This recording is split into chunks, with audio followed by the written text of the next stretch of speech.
Hello बच्चों, कैसे हो आप सभी। उम्मीद करता हूँ सब अच्छे होंगे, मजे में होंगे।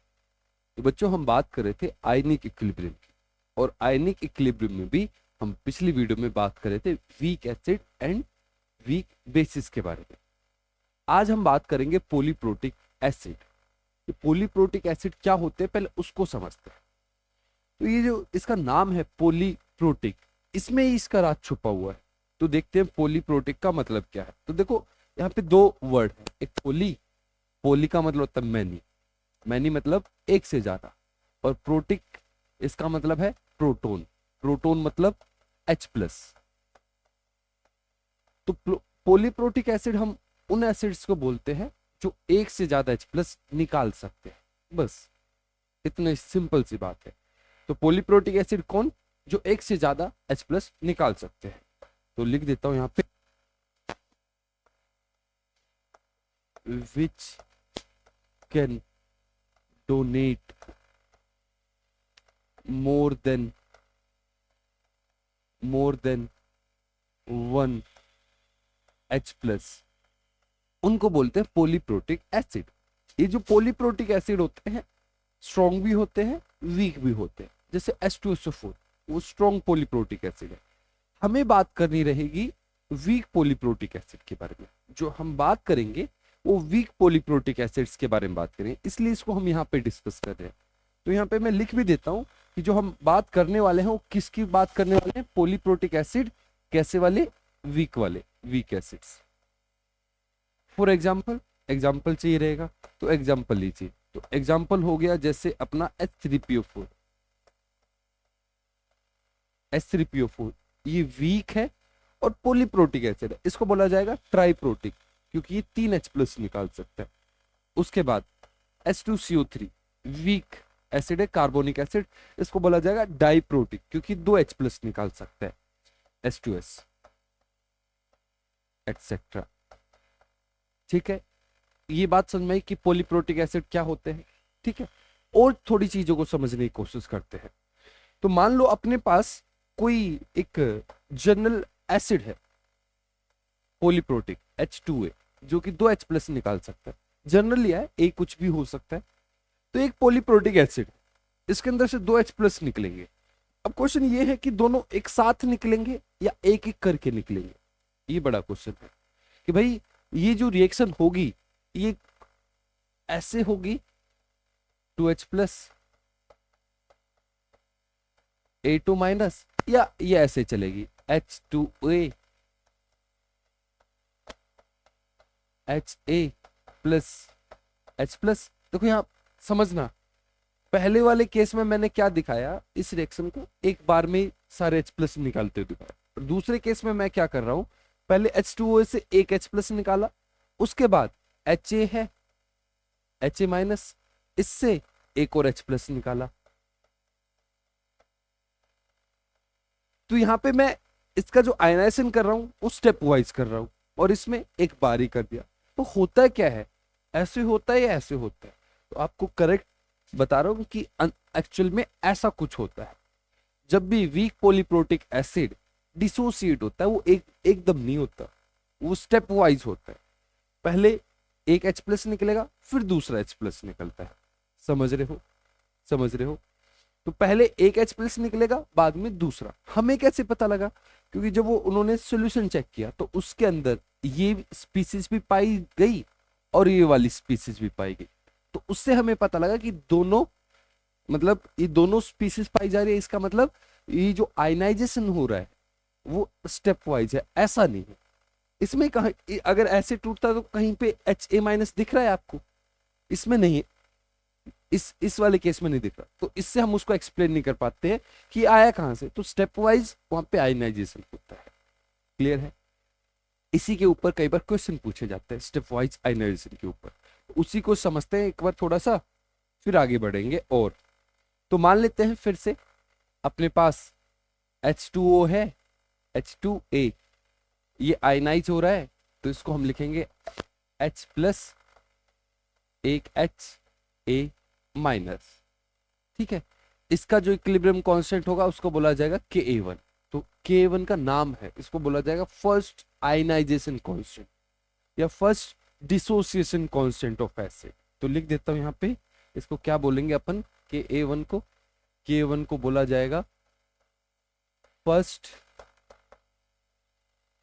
डिसोसिएशन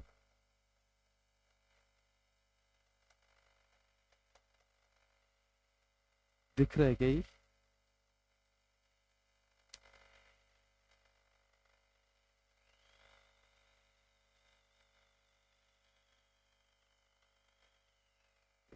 ठीक, फर्स्ट डिसोसिएशन कांस्टेंट के1 को।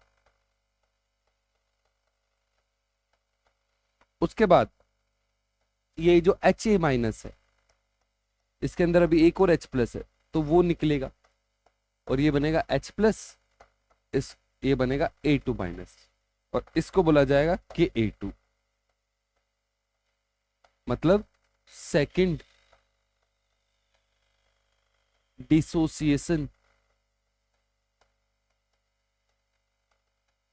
कांस्टेंट, इसको बोला जाता है सेकंड डिसोसिएशन कांस्टेंट। समझ रहा है? लिख देते हैं यहाँ पे, ये क्या है, के ए टू। फिर आपसे पूछेगा ओवरऑल इक्विलिब्रियम कांस्टेंट बताओ।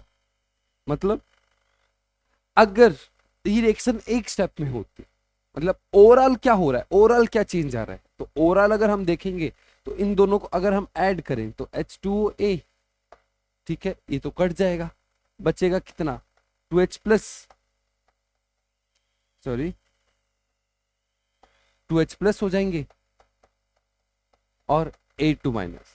तो इसको बोलेंगे ये ओवरऑल रिएक्शन, ओवरऑल मतलब दोनों को मिला के एक्चुअली ये रिएक्शन होगी, है ना, 2H प्लस निकलेंगे। तो ये जो ओवरऑल जो रिएक्शन है इसका इक्विलिब्रियम कांस्टेंट पूछता है, तो उसको बोला जाता है के इक्विलिब्रियम, के इक्विलिब्रियम कांस्टेंट, के ओवरऑल, सॉरी के ओवरऑल। अब इसको कैसे निकाले, तो अपन ने केमिकल इक्विलिब्रियम में एक चीज सीखी थी कि भाई अगर अगर दो रिएक्शन को अपन ऐड करते हैं तो उनका इक्विलिब्रियम कांस्टेंट मल्टीप्लाई हो जाता है। तो ये जो रिएक्शन हमें मिली, कैसे मिली, ये जो इक्विलिब्रियम, ये जो इक्वेशन मिल रही है वो कैसे मिल रही है, इन दोनों को ऐड करने से। तो अगर इन दो रिएक्शन को ऐड करेंगे तो इनका इक्विलिब्रियम कांस्टेंट क्या हो जाएगा, मल्टीप्लाई हो जाएगा। तो हम इसको लिख सकते हैं के ए वन डॉट के ए टू, इसको बोलेंगे ये है अपनी overall chemical reaction, overall dissociation बोल सकते हैं इसको, या ओवरऑल केमिकल रिएक्शन तो है ही, तो मैं लिखता हूं ओवरऑल डिसोसिएशन।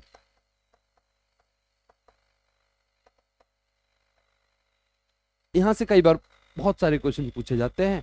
एक क्वेश्चन लेते हैं जो जेई में पूछा गया था, देखिए क्वेश्चन को पढ़िए, आसान सा क्वेश्चन है। बोल रहा है first and second dissociation constant, मतलब के ए वन दे रहा है आपको और के ए टू दे रहा है। The first and second dissociation constant of N acid H2R 10 की पावर -5 एंड 5 into 10 की power -10 respectively. The overall dissociation constant, overall dissociation constant पूछा है आपसे, मतलब के ओवरऑल पूछ रहा है आपसे, तो कैसे निकालोगे के ओवरऑल, तो आप बोलोगे K1 डॉट के ए वन डॉट के ए टू, और के ए वन कितना है अपना 10 की पावर -5, और ये कितना है 5 into 10 की पावर -10, 5 into 10 की पावर -15। ये आपका आंसर आ गया। इतने सिंपल से क्वेश्चन आपसे पूछी जाएगी। क्लियर? अब इसमें थोड़ा आगे बढ़ते हैं। ये जो कॉन्सेप्ट है कि ओवरऑल निकालने वाला, ये आसान सा है, यहां से क्वेश्चन आएंगे तो आप पक्का कर जाओगे। एक थोड़ा सा टेढ़ा सा एक इसी में एक कॉन्सेप्ट है, उसको भी समझते हैं। वहां पे अपन क्या करते हैं, ये जो अपना पॉलीप्रोटिक एसिड है उसमें जो अलग अलग चीजें हैं, अलग अलग चीजें मतलब जैसे ये है H प्लस है, इन तीनों की इक्विलिब्रियम पे कॉन्सेंट्रेशन कई बार पूछता है, तो उसको कैसे मेजर करते हैं उसका तरीका सीख लेते हैं, बस और कुछ नहीं है, वो लास्ट चीज है। तो उसको देखते हैं, उसको कैसे अपन कैलकुलेट करेंगे। तो फॉर एग्जाम्पल अपने पास H2O है, टूटेगा तो क्या बनेगा H प्लस AH माइनस बनेगा, ठीक है। और क्या होगा, साथ ही इस तरफ ये टूट रहा होगा, HA बनेगा तो ये आगे टूटेगा, है ना। यहाँ पे सेकंड आयनाइजेशन हो रहा है, H प्लस A2 माइनस, समझ रहा है। तो मान लेते हैं टाइम 0 पे इसकी कॉन्सेंट्रेशन ली गई, H2A की कॉन्सेंट्रेशन ली गई C, कुछ नहीं।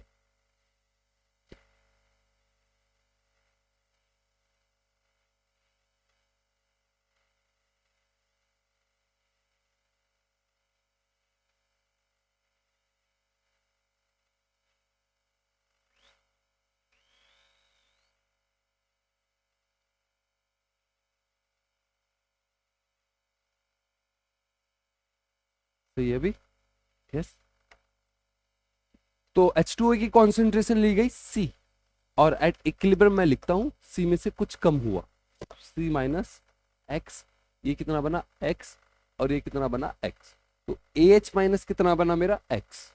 तो अगर मैं आगे की बात करूं, AH अब आगे टूटेगा भी, x तो बना है, अभी x बचेगा नहीं, इसमें से कुछ टूटेगा। तो मैं मान रहा हूं टाइम 0 पे इसकी कॉन्सेंट्रेशन अगर x थी, तो इसका जब इक्विलिब्रियम आएगा तो मैं बोलूंगा x माइनस वाई, ये कितना बनेगा y, और ये कितना बनेगा y।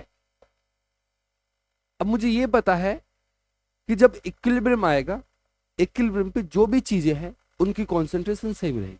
मतलब मैं ये बोलना चाह रहा हूं कि H प्लस की कॉन्सेंट्रेशन दो अलग अलग नहीं हो सकती, x और y एक ही कॉन्सेंट्रेशन रहेगी, क्योंकि H प्लस एक ही कंटेनर में है। एक ही कंटेनर में दो अलग अलग कॉन्सेंट्रेशन नहीं हो सकती, दो अलग अलग अमाउंट कैसे हो सकते हैं एक ही चीज के। H प्लस बोले एक कंटेनर, उसके अंदर नमक है, कुछ नमक 1 किलो है, कुछ नमक 5 किलो, ऐसे थोड़ा ना होता है। नमक तो नमक होता है, कुछ क्या होता है, समझ में आ रही है। तो H प्लस की वैल्यू अलग अलग नहीं हो सकती, तो इनको सही करना है अपन को। तो H प्लस का ओवरऑल वैल्यू कितनी है, H प्लस यहाँ से x निकला, वहां से y निकला, तो ओवरऑल वैल्यू बनी x प्लस वाई। तो इसको हाईलाइट कर लेते हैं, ठीक है। HA की वैल्यू, ओवरऑल वैल्यू कितनी है, तो x minus y. AH minus की भी कितनी वैल्यू होगी, सेम ही तो चीज है, HA या आगे पीछे करके लिख दिया है, तो x माइनस वाई ही।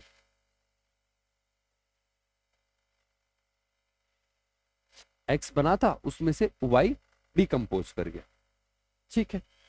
अगर मैं आपसे पूछूं के ए बताओ भाई, तो के ए वन क्या बनेगा इसका, तो के वन बोला जाएगा x plus y into x minus y divide by C minus x.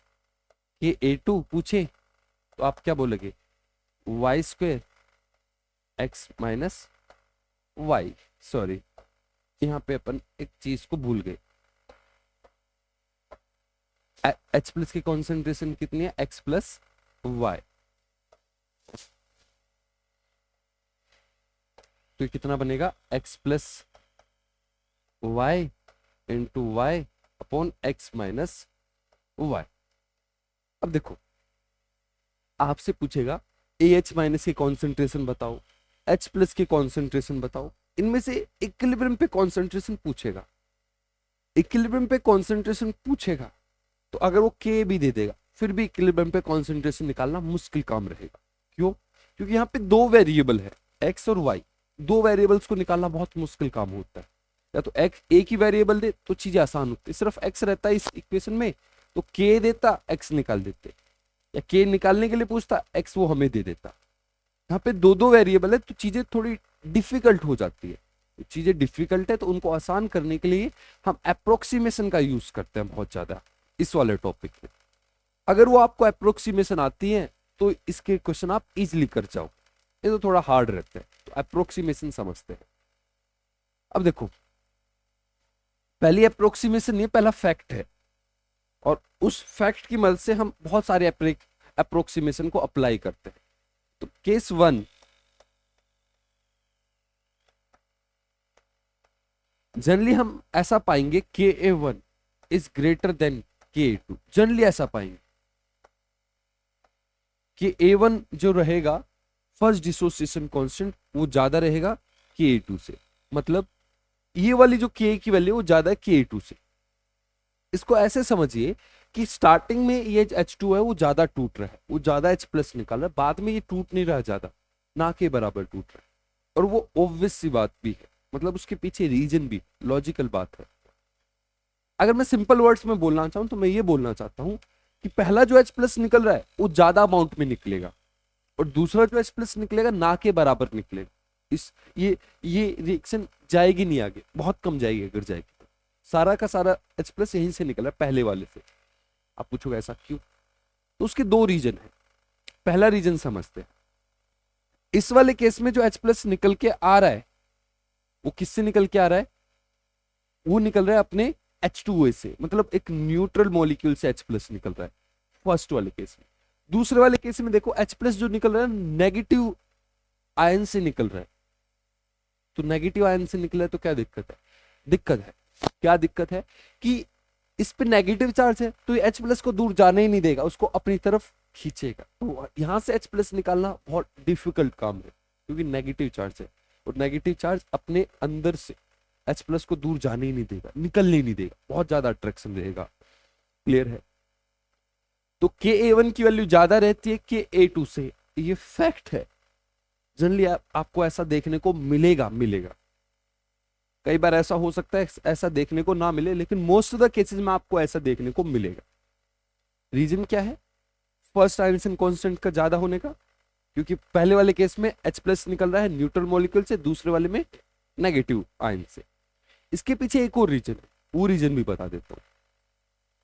आपने पढ़ा होगा ली चैटलियर प्रिंसिपल। तो ली चैटलियर प्रिंसिपल क्या बोलता है, अगर आप प्रोडक्ट को ऐड कर देते हो तो रिएक्शन बैकवर्ड आती है। ठीक है, इसको समझते हैं।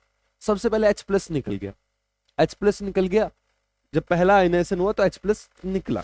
ठीक है, अब सेकेंड आयनाइजेशन में क्या हो रहा है, HA निकल रहा है, और क्या बन रहा है H प्लस और A2 माइनस, और H प्लस आपने पहले ही डाल के रखा है, तो इस रिएक्शन के आगे जाने के चांस आपने पहले ही कम कर दिए हैं।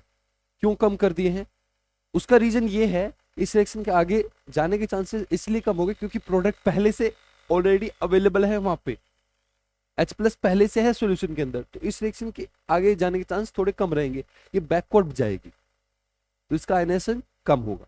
इसको बोलते हैं कॉमन आयन इफेक्ट, इसके बारे में पढ़ेंगे। ली चैटलियर प्रिंसिपल की ही एक एप्लीकेशन है, जिसमें अगर एक कॉमन आयन प्रेजेंट होता है तो किसी भी वीक एसिड का जो आयनाइजेशन होता है वो कम हो जाता है, तो इसका आयनाइजेशन कम होगा। क्यों, क्योंकि H आयन पहले से वहां पे प्रेजेंट है। कहां से आया, ये पहले जो पहला H प्लस निकला। ठीक है, इतनी बात क्लियर।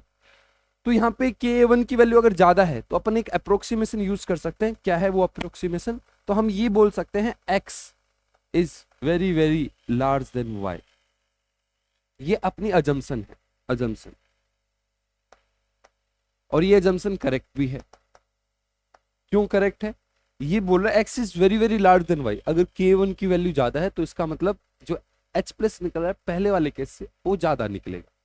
ठीक है, तो X is greater than very very large than Y, तो हम बोल सकते हैं X plus Y is approximately equal to X and X minus Y is approximately equal to X।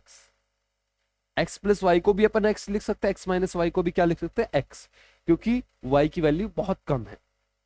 तो अपना जो एक पहला Ka1 था, तो Ka1 की जगह अपन लिख सकते हैं क्या, X प्लस वाई की जगह लिख सकते हैं X माइनस वाई की जगह क्या लिख सकते हैं, X, नीचे C माइनस X। तो K1 की वैल्यू आ गई X square C minus X। ठीक है, K2 की वैल्यू देखते हैं, तो K2 की वैल्यू कितनी बनी, ये X बन गया डॉट Y, और नीचे क्या बनेगा X से X कट गया, आंसर आ गया Y। तो अब जो भी आपको लगने वाला है वो सारी चीज अपन निकाल सकते हैं।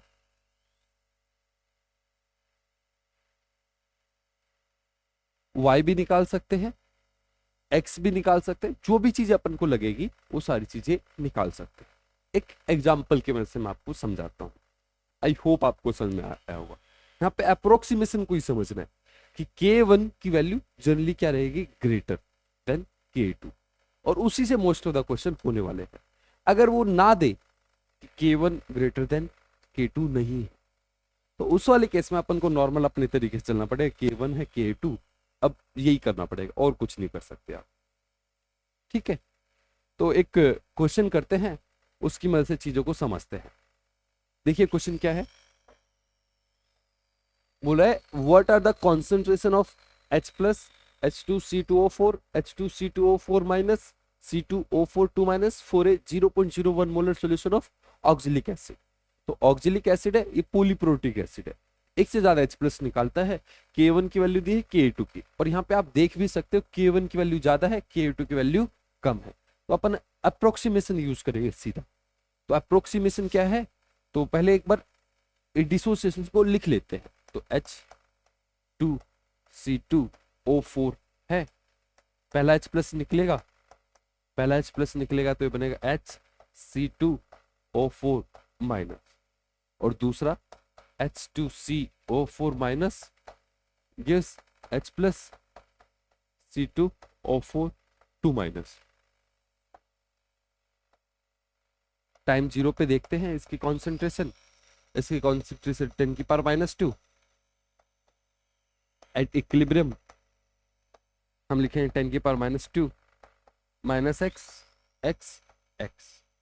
टाइम 0 पे x एट इक्विलिब्रियम हम बोलेंगे x minus y y y. h plus कितना होगा, x plus y net, h plus x plus y net, ये कितना x minus y. Approximation use करते हैं। अप्रोक्सीमेशन क्या है, अप्रोक्सीमेशन है अपना कि A1 is greater than KA2, x is greater than y। समझ रहा है, तो x plus y is approximately equal to x, x minus y is approximately equal to x। देखो अपन को इसकी वैल्यू निकालनी रहेगी जो कि है x माइनस वाई, और वो कितनी हो जाएगी, वो हो जाएगी x के equal, approximately equal to x। इसकी वैल्यू निकालनी है, वो भी अप्रोक्सीमेटली इक्वल टू x है। x आ गया तो इसकी वैल्यू भी आ जाएगी। ठीक है, इसकी वैल्यू निकालनी है, ये अभी तो पता लगा ये x है, ये x के ही इक्वल है, और C2O4 माइनस की वैल्यू y के इक्वल। तो अपने अप्रोक्सीमेशन के अकॉर्डिंग, अपने अप्रोक्सीमेशन के अकॉर्डिंग K2 की वैल्यू बनती है, ये तो कट जाएंगे है ना, y की वैल्यू अपने पास आ गई, क्योंकि K2 की वैल्यू है अपने पास इतनी, तो y की वैल्यू हो गई कितनी, 6.4 इंटू 10⁻⁵। y की वैल्यू आ गई तो अपने C2O4 2 माइनस की वैल्यू आ गई। अब अपन को निकालना है x। अब x कैसे निकालें, तो K1 की मदद ली जाएगी। K1 is equal to x² upon C minus x। अब Ka1 की वैल्यू कितनी है अपनी, ये है 5.9 इंटू 10⁻⁻², तो इसको लिखते हैं 5.9 इंटू 10⁻⁻², और x² है तो x² ऐसा कैसा, इसको लिखेंगे 10⁻² माइनस x। ये क्वाड्रेटिक इक्वेशन बनी है, इसको सॉल्व करोगे तब हम आगे कर सकते हैं। तो x² इज इक्वल टू, इसके साथ मल्टीप्लाई में जाएगा तो ये बनेगा 5.9 इंटू 10⁻⁴ माइनस 5.9 इंटू 10⁻² x। ठीक है, इसको इस तरफ ले आते हैं, x² plus 5.9 into 10⁻² x minus 5.9 into 10⁻⁴ is equal to 0। जब आप इसको सॉल्व करोगे उसकी मदद से आप x फाइंड आउट करोगे। तरीका लंबा है, इस टाइप के क्वेश्चन जनरली जेई में पूछे जाते हैं, नीट में थोड़े से चांसेस कम रहते हैं, लेकिन आपको तरीका पता होना चाहिए, क्योंकि जरूरी नहीं है कि वो आपसे यही पूछे, x की वैल्यू पूछे, वो इसकी वैल्यू पूछ लेगा तो वो तो डायरेक्ट आप निकाल सकते हो अगर आपको पता है। ठीक है, उसका जो आगे का आंसर है वो आपको क्वाड्रेटिक इक्वेशन सॉल्व करने के बाद ही पता लगेगा। और क्वाड्रेटिक इक्वेशन कैसे सॉल्व करनी है, तो फॉर्मूला मैं लिख देता हूँ आपके लिए। तो x का फॉर्मूला होता है -b plus minus √b² minus 4ac upon 2a। I hope आप जानते भी होंगे। तो ये थी बात पॉलीप्रोटिक एसिड के बारे में। इसी तरीके से पॉली हाइड्रोक्सी बेस भी होते हैं, मतलब जैसे ऐसे एसिड होते हैं जो एक से ज्यादा H प्लस निकालते हैं, इसी तरीके से ऐसे बेस भी होते हैं जो एक से ज्यादा OH दे सकते हैं। फॉर एग्जाम्पल AlOH3, ये एक से ज्यादा H plus sorry OH minus दे सकता है। तो अगर ये पहला H प्लस OH माइनस निकालेगा, सॉरी ये बेस है तो ये OH माइनस निकालेगा, इकट्ठा नहीं निकालेगा, वो तो ओवरऑल का बनेगा। तो AlOH ट्वाइस